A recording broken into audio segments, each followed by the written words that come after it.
He bought a burned-down church for 75 cents, found a pregnant bride hiding in the cellar.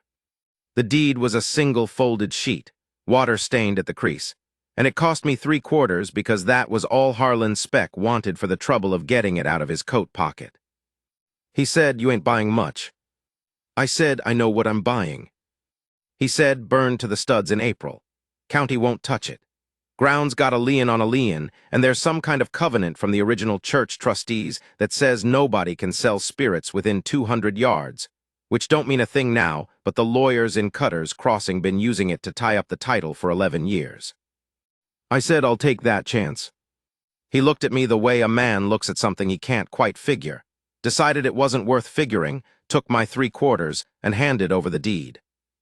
That was a Tuesday in October. I remember the month because the cottonwoods along the creek had gone yellow and the wind was stripping them bare, and by the time I rode out to see what I'd bought, the ground under those trees was solid gold leaf, and I stood there in the middle of it thinking, well, all right, this is something.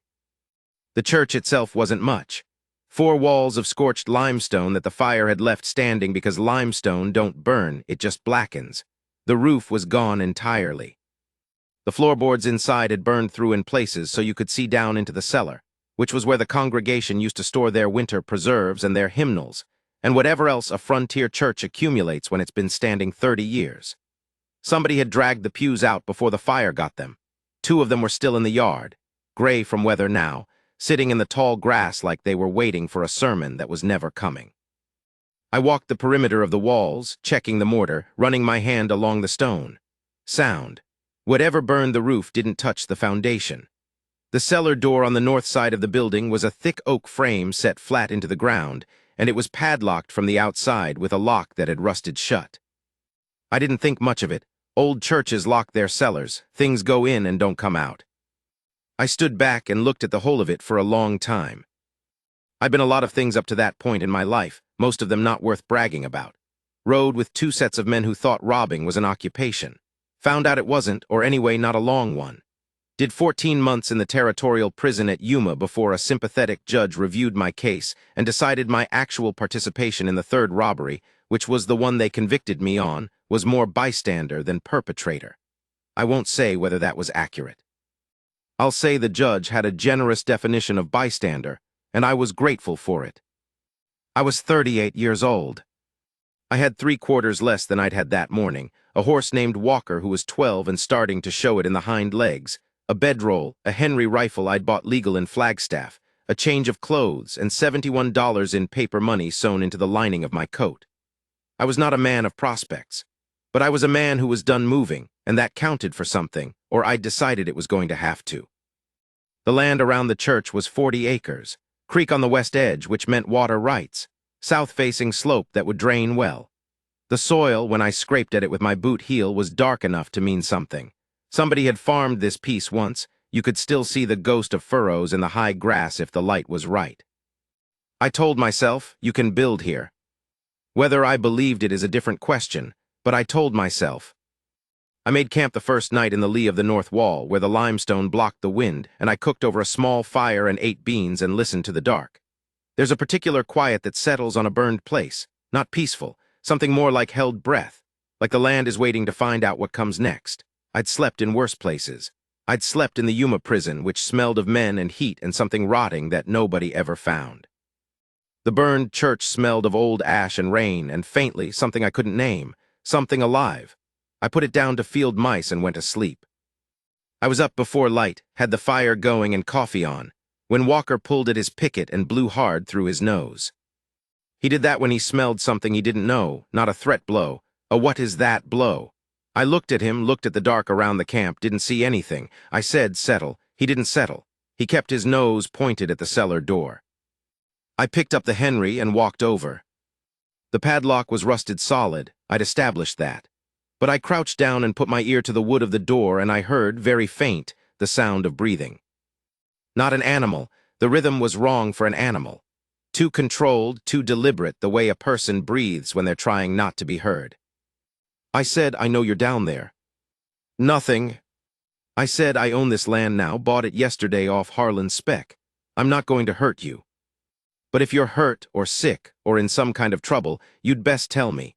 because I'm the only one for 5 miles in any direction. Silence, then from below the door a woman's voice, low and flat and not frightened exactly, more like furious and exhausted in equal parts. She said, "How do I know that's true?" I said, "Which part of it?" She said, "Any of it." I said, "I can show you the deed when you come out if you want to come out. If you don't want to come out, I can't make you. I'd have to break this lock to open the door from this side, and I'm not going to do that without permission. So you can stay down there if that suits you. But it's getting cold and I've got coffee." A long pause. She said, "The lock opens from inside." I stepped back from the door. After a moment, I heard the sound of the lock being worked from below, a bolt sliding, a catch releasing, and the cellar door lifted from underneath, and a woman came up out of the ground like something the earth was returning. She was young, younger than I'd expected from the voice, dark hair loose around her face, which was pale and dirty. She was wearing a dress that had been blue once and a wool coat that was too big for her by about 4 sizes and had a man's cut to it. And she was very obviously with child, 8 months at the least, maybe more.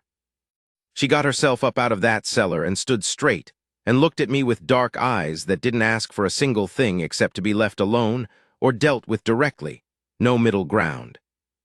I said, "How long have you been down there?" She said, "Since Monday." It was Wednesday morning.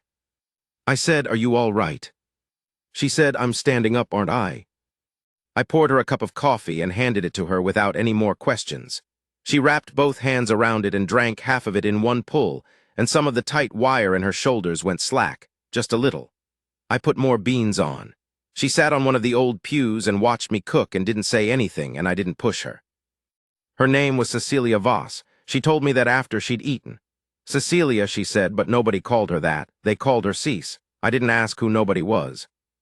She'd come west from Missouri with a man named Aldous Greer, who had proposed marriage to her by letter, and then married her in Wichita, and then brought her as far as Cutter's Crossing before informing her, very calmly over supper at the hotel, that he had a prior wife in Denver. That this prior wife was very much alive. That the marriage to Cease was, consequently, not legal, and that he thought it best if they parted ways. She said he said it like he was returning something at a dry goods counter. I didn't say anything to that. She'd had $4 and her traveling trunk when Aldous Greer walked out of that hotel and didn't come back. She'd used 2 of the dollars on a room that night. She'd used $1.50 on food over the next 3 days while she tried to figure what to do. She'd had 50 cents left when she walked out of Cutter's Crossing heading east along the creek road, not going anywhere particular, just walking, when she found the burned church and the cellar that was dry and had 2 cases of canned peaches and half a crate of salt pork in it.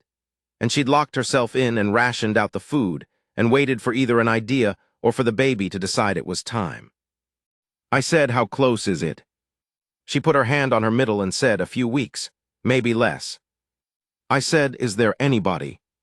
She said, "You mean do I have people? I had a father, but he's dead. My mother lives in St. Louis with a man I can't speak to. I have a sister in Cincinnati who doesn't know I left Missouri." I said, "You were going to have this baby in a church cellar by yourself." She looked at me. She said, "I was going to have this baby wherever it decided to come. I didn't have a lot of say in the other parts of this situation, so I wasn't spending much energy worrying about the parts I couldn't control." That was the first time I understood what kind of woman she was. It wasn't bravery, exactly. Bravery has some fear underneath it, something to push against. What she had was more like a flat refusal to be destroyed by things that intended to destroy her. She'd looked at her situation, abandoned, pregnant, 50 cents, 500 miles from anyone who knew her name, and she'd found a cellar with canned peaches and locked herself in and started rationing. That's not bravery. That's a different thing, a harder thing. I told her she could stay. That was all I said. She could stay until the baby came, and we'd figure the rest from there. She looked at me for a long time. She said, "Why?" I said, "Because you need somewhere to be, and I've got 40 acres and some limestone walls. It's not a complicated equation." She said, "You don't know me." I said, "No." She said, "I'm not able to work much right now." I said, "I noticed." She said, "I'll work after. I'll pull my weight. I don't take charity." I said, "I didn't offer charity. I offered you a place to be. There's a difference." She thought about that. She said, "All right." And that was the beginning of it. I want to tell this the right way because the right way is not a straight line. Memory isn't a straight line, and the thing I'm trying to tell you has a lot of weather in it, a lot of mornings and nights and small moments that built up into something I didn't see coming. I'll have to go back and forward some. Bear with me. The first thing I did was get a tarp over what was left of the roof joists, so we had something like shelter inside the walls. Took me most of that first day. Cease handed me things from below and didn't offer opinions unless I asked, and when I asked, she gave them plainly. She had a good eye for what was square and what wasn't, and when I had the second row of joists wrong, she said, "Those don't match," and she was right, and I pulled them and reset them without any more conversation about it. She cooked on the fire outside while I worked. I don't know where she learned to cook, but she did something with those salt pork and the beans and 2 wild onions she found at the creek edge that was about 3 grades above anything I'd managed for myself in recent memory. We slept on opposite sides of the fire that first night, her wrapped in the man's coat and a blanket I had in my roll, me under the remaining tarp folded double. It was cold. The stars were hard and close. I lay there and listened to the creek and thought about the 14 months in Yuma and the years before that moving from job to job and outfit to outfit, and I thought, this is different. Even if it comes to nothing, this is a different kind of morning to be looking toward. I was in Cutter's Crossing 3 days later to buy lumber and supplies, and I heard what I should have known I'd hear, the talk. Small towns are built on talk the way other towns are built on trade. The talk was that Frank Cutter, who owned the grain operation and the largest house, and by extension a significant portion of the county's opinion, had wanted that church land. Had wanted it for some time. Had been working through lawyers to tie up the title for a decade precisely, so he could acquire it for a favorable price when the original trustees' descendants got tired of the annual legal fees. Had been, apparently, within 2 months of the final deed transfer when Harlan Speck, who had a competing claim through a deceased cousin and a short temper when it came to Frank Cutter, had found me on the road and sold me the deed for 3/4 out of pure spite. The man at the lumber yard told me this while he measured boards. He said, "You might want to know you've made yourself an enemy." I said, "I make those pretty regular, don't usually take long." He laughed, but it was a careful laugh, the kind that doesn't commit to finding you funny in case the wrong person is listening. Frank Cutter came to see me himself about a week later, drove out in a buggy with 2 men on horseback behind him. I was up on the roof frame when they came. I kept working, let him sit in his buggy looking up at me for a while. He was 50 or so, well dressed in the way that men are who have people to dress them. Broad face, pale eyes. He said, "I'd like to talk to you about this property." I said, "I'm listening." He said, "I'll give you $200 for the deed, cash, today." I said, "It's not for sale." He said, $250. I said, "It's still not for sale." He said, "I'm prepared to go to $300. You paid 75 cents. That's a considerable return." I said, "Mister, I didn't catch your name." He said, "Cutter, Frank Cutter." I said, "Mr. Cutter, I'm not looking for a return. I'm looking to build something. Those are different projects." He looked at me for a while. He looked at the walls, the new roof joists, the camp below. He looked at Cease, who had come out of the doorway and was standing with her arms at her sides watching him. He took in the full picture of what he was looking at, and I could see him cataloging it, filing it under something. He said, "You're fixing to homestead here." I said, "That's the idea." He said, "On 40 acres. I said, "Men have done more with less." He smiled. It wasn't a mean smile, exactly. It was the smile of a man who is very used to being right and is therefore patient about it. He said, "Well, I suppose we'll see." He drove off. His 2 men followed. Cease watched them go and then looked up at me on the roof and said, "I expect we haven't seen the last of him." I said, "I expect not." She went back inside without any drama about it, and I went back to work. Here is a thing about building. It is absorbing in a way that nothing else I'd ever done was absorbing. Robbing takes a particular kind of alertness, the whole body pulled to the surface, but it's shallow, it's all outside, all threat and reaction. Building goes the other way. You're in your hands, in the problem directly in front of you. There's the right way to do a thing and the wrong way, and the work tells you which is which. You fit a joint, and either it's tight or it isn't. You set a sill plate, and either it's level or it isn't. It doesn't lie to you, and it doesn't depend on anything except your attention and your skill and the materials you've got. I'd learned some carpentry as a young man in Missouri before things went the direction they went. Enough to know I could figure out what I didn't know. I worked 14-hour days for 3 weeks and got a roof over the main room and a door that closed square and a floor where the burned boards had been replaced. It wasn't beautiful. It was solid. Cease kept the camp and cooked and did what she could, which wasn't nothing even in her state. She could do laundry. She could mend. She had a needle and thread in her trunk, and she hemmed and repaired things without being asked and without any announcement about it. I came in one evening to find my second pair of trousers hanging by the fire with both knees patched, so clean you could barely see the seam, and I stood there looking at them for longer than was probably warranted. We talked in the evenings, not at length, not the way people talk when they're trying to fill space. The way people talk when it's cold and there's firelight and the dark is outside and there's nothing pressing to say, but silence starts to cost something. She asked me where I was from. I told her Missouri, same as her, different county. She asked how I'd come to be buying burned churches off road strangers for 3 quarters.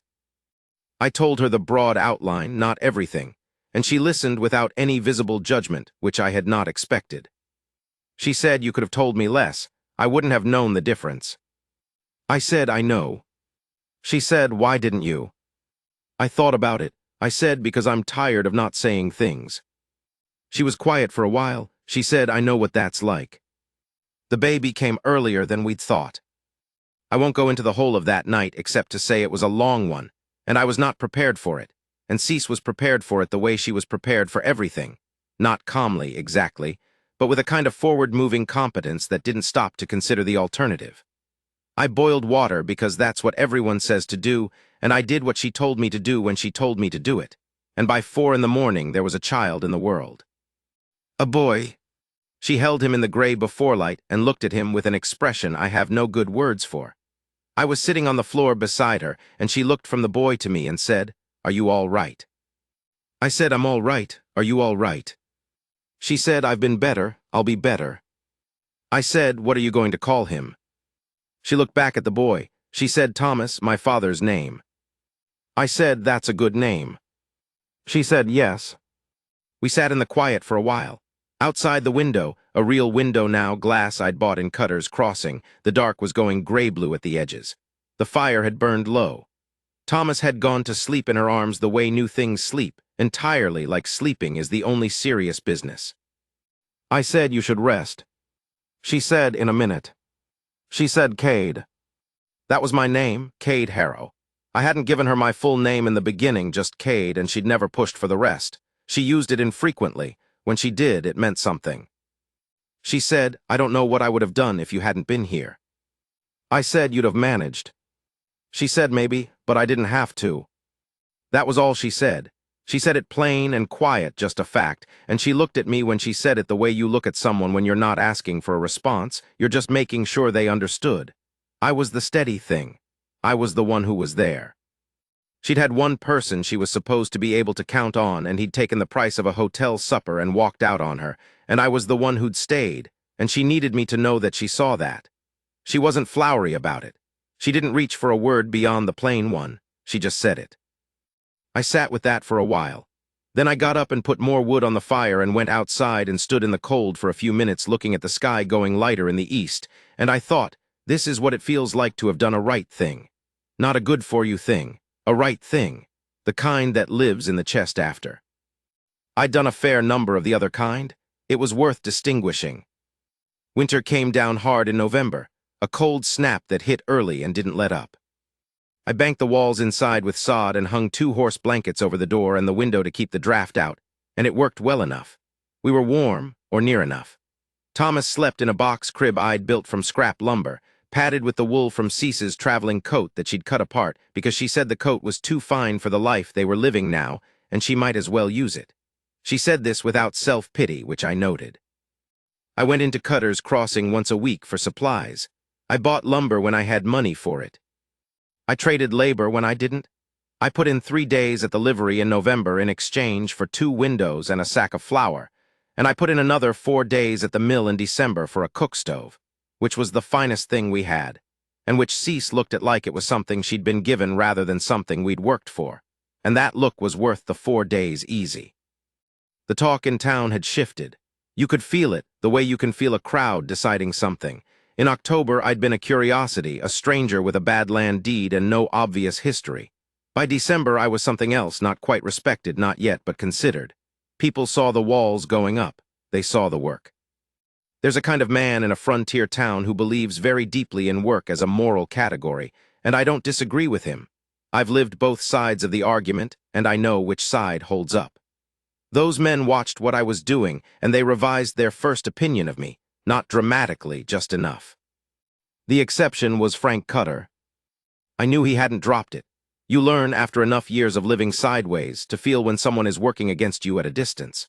There were two things I'd noticed. A surveyor had walked my creek edge in November, and I hadn't hired him.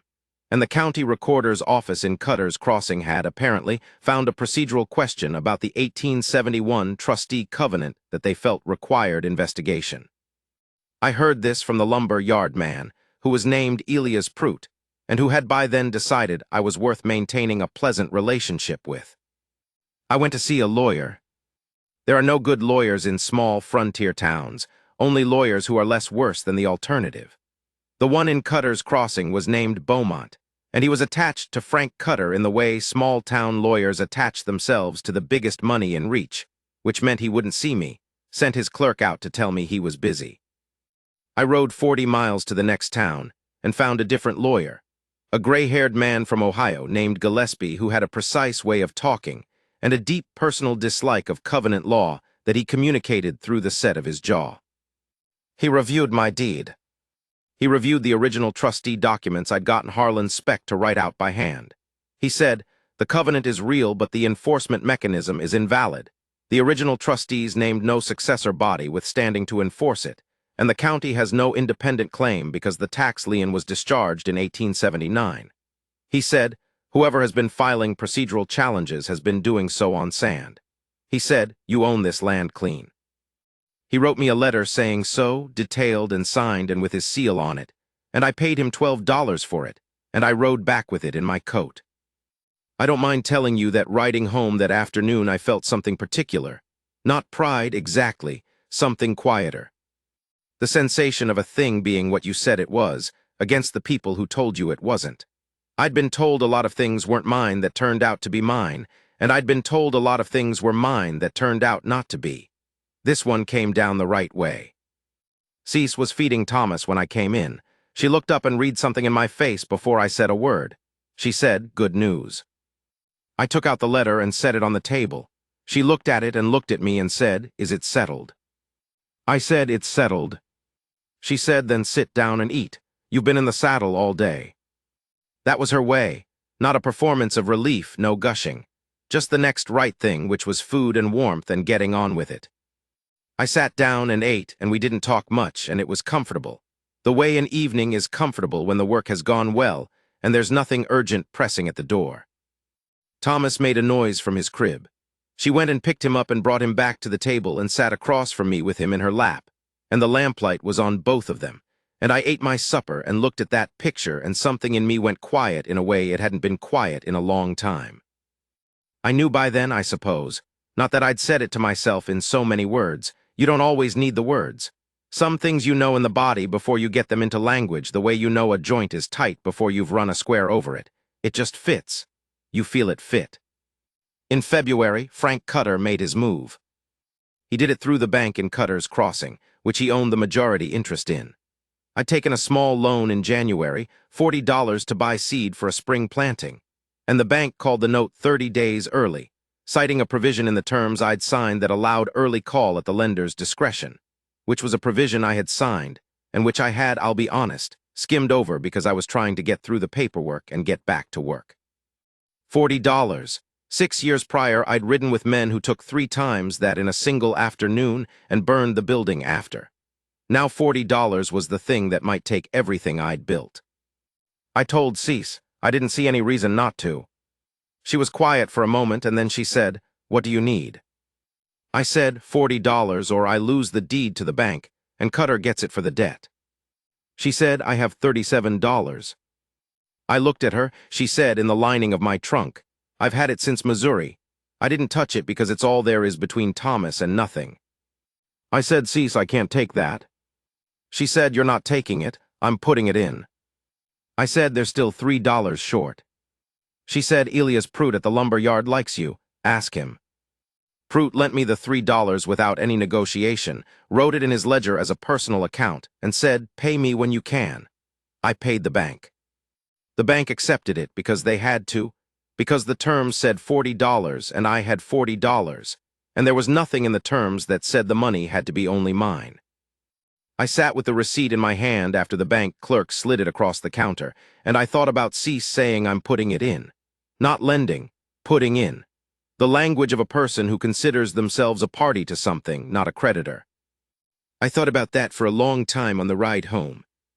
She was outside when I rode up, hanging laundry on the line I'd strung between the east wall and a post, Thomas in the grass beside her wrapped in a blanket. She looked up when she heard Walker and watched me come in and tie him at the post. I walked over to her. I had the receipt in my coat pocket. I didn't take it out. I said, "It's settled." She said, "Good." I said, "Cease." She turned to look at me full on. She had a shirt in her hands and she held it and waited. I said, "I need to say something, and I'm going to say it wrong probably, so bear with me." She said, "All right." I said, "I'm not the best offer you're ever going to have. I've got a record and a past and 40 acres of land that somebody is going to keep trying to take from me, and I'm 38 years old, and I can't tell you that's going to be easy." She was quiet. I said, "But I'm not going anywhere. I want you to know that. Whatever you decide about this or about me, I want you to know that I am here and I will be here, and that's not going to change." She looked at me for a moment. She said, "Is that what you're offering? You staying?" I said, "That's the part I can guarantee." She set the shirt down on the line. She stepped over Thomas very carefully, like you do when something is in your path and you don't want to disturb it, and she came and stood in front of me and put her hand flat on my chest, right over the sternum, like she was checking something. She said, "Cade Harrow." I said, "Yes." She said, "You have been the most reliable thing in my life since October. And I don't use that word lightly because reliable is the word I've wanted more than any other word my whole life, and never had a person to put it on." She said it plain, and her eyes didn't waver, and her hand didn't move, and I stood there in the February cold with my chest warm under her hand, and I had nothing adequate to say, and so I put my hand over hers and held it there. She said, "I'm not marrying you out of need. I want you to understand that before I say yes. I have managed, and I will manage. I'm saying yes because of the thing you are, not the thing I lack." I said, "I do understand that." She said, "Good, then yes." Spring came in like it always comes in on the plains, not graciously, not all at once, but in arguments. A warm week, then a hard frost, then mud, then a week of wind that dried the mud and carried half the topsoil sideways before the new grass could catch it. I planted when the ground let me and banked on the creek water, and got 18 acres in by the end of April. Thomas was learning to be curious. He'd roll to his front and push himself up on his arms and look around like he was taking inventory. Cease watched him with an attention that was both practical and something else, something older, the kind of attention that is really a form of love that doesn't know any other way to express itself except looking. We married in May in Cutter's Crossing at the courthouse. No ceremony. 2 witnesses from the street, Prout and a woman named Dorothea Marsh, who ran the millinery and who cried a little, which neither of us had expected. Cease wore the blue dress, which she'd mended and let out for the occasion. I had a clean shirt and my good coat. Thomas slept through the whole proceeding in a basket at Cease's feet. The judge, different judge from the one who dealt with my Yuma record, I want to be clear about that.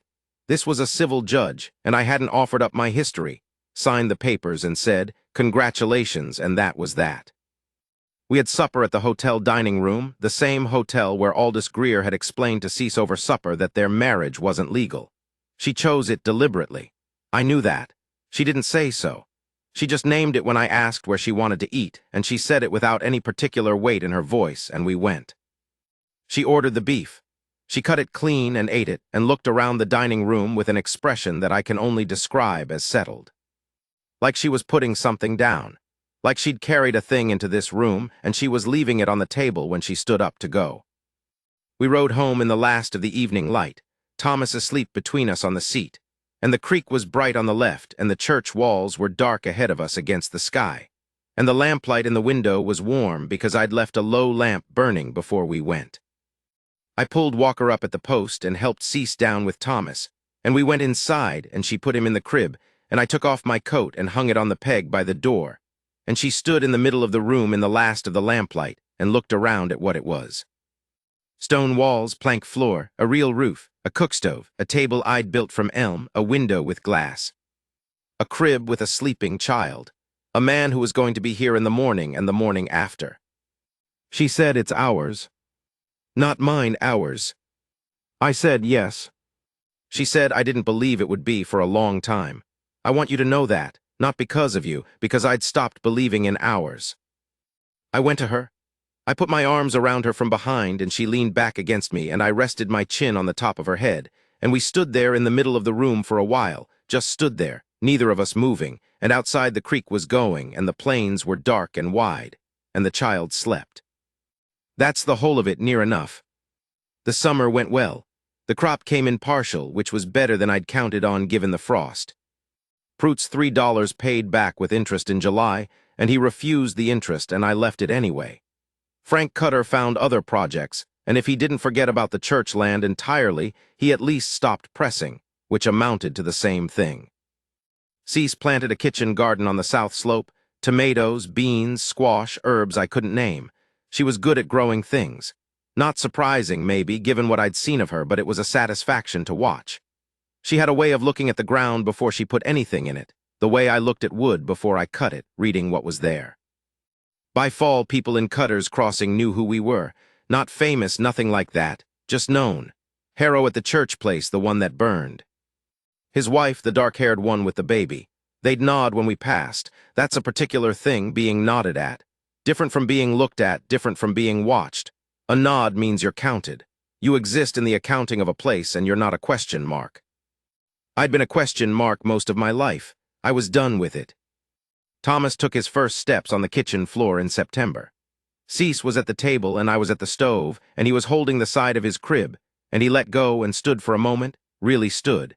And then he went 3 steps toward Cease and sat down hard on his backside and looked at us both like he was waiting to find out what that was worth. She laughed, I laughed, he laughed because we did. That's the kind of thing you carry. In October, a year almost to the day from when I'd ridden out to see what I'd bought, I walked the perimeter of the property in the early morning the way I did sometimes, just to put my feet on it, just to feel it under my boots. The cottonwoods were going yellow again. The creek was running clean. The church walls were solid, and inside them was a roof and a floor and a cookstove and a woman and a child. I stood at the north wall where the old cellar door was, where I'd crouched down a year ago and heard someone breathing in the dark and said, "I know you're down there." The padlock was gone. I'd taken it off the first week and never replaced it. The door stood open most days now. Cease used the cellar for storage. The salt pork was long gone, replaced by her canned tomatoes and beans, and the winter preserves she'd put up in August. The peaches were long eaten, the hymnals too waterlogged to save, but the cellar itself was solid and dry and useful. I looked at the open door for a moment. Then I heard her behind me, her step on the frost-hard ground, and she came and stood beside me close, her shoulder against my arm. She was looking at the cellar door too. She said, "You still think about it?" I said, "Now and then." She said, "Me too." She didn't say what she thought about. I didn't ask. I expect we were thinking about the same thing, the particular cold and dark of a thing before the door opens, and what it means that the door did open, and how much of your whole life can turn on something as small as a man putting his ear to a piece of oak and saying, "I know you're down there." The sun was coming over the east ridge, hitting the limestone walls, and the stone that had been black from the fire had weathered some over the year, not clean but lighter, the worst of the burn fading back. It was never going to be white stone, but it was ours, black and all. She slipped her hand into mine. We stood there in the early light until Thomas called from inside. His new word, which was de, said with great confidence and some volume. I went in.